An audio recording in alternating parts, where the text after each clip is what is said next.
এই ধোকার ডালনার প্যাকেট আমি কিনে নিয়ে এসেছি। কিনে নিয়ে এসে এখানে মিষ্টি, নুন, কালো জিরে সব কিছু দিয়ে একটা তৈরি করে নিচ্ছি। এই দেখো, এরকমই হয়ে গেছে।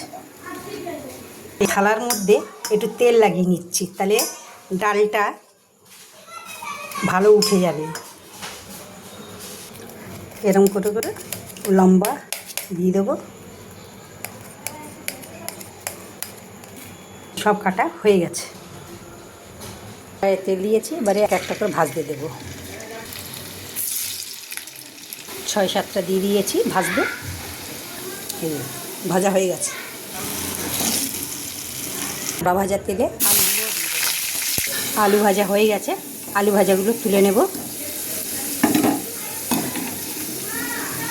তেজপাতা, শুকনো লঙ্কা আর জিরে ফোড়ন, টমেটো, একটা বড় টমেটো দিয়ে দিলাম। নুন দিয়ে দেবো, তাতে তাড়াতাড়ি গলে যাবে। 1 চামচ ধনের গুঁড়ো, জিরের গুঁড়ো, লঙ্কার গুঁড়ো, হলুদ গুঁড়ো আমি জলে গুলে নিয়েছি। এখানে আদা বাটা, জিরে বাটা, ধনে বাটা, তো সব একসাথে আমি 1 চামচ করে দিয়ে দিয়েছি। দিয়ে ভালো করে কষাবো। আর টমেটো, জিরে, তেজপাতা ফোড়ন, মশলা কষাতে কষাতে আমি আলুটাও দিয়ে দেবো, সিদ্ধ হয়ে যাবে। 4টে কাঁচা লঙ্কাও দিয়ে দিলাম।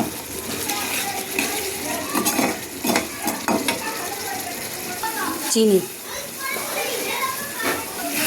ভালো করে চিনিটা গলে যাবে, আলুটাও সিদ্ধ হয়ে যাবে, মশলাটাও হয়ে যাবে। কত সুন্দর হয়ে গেছে দেখুন বন্ধুরা, তেলও ছেড়ে দিয়েছে, মশলা কষানো হয়ে গেছে। এখন আমি জল দিয়ে দেবো।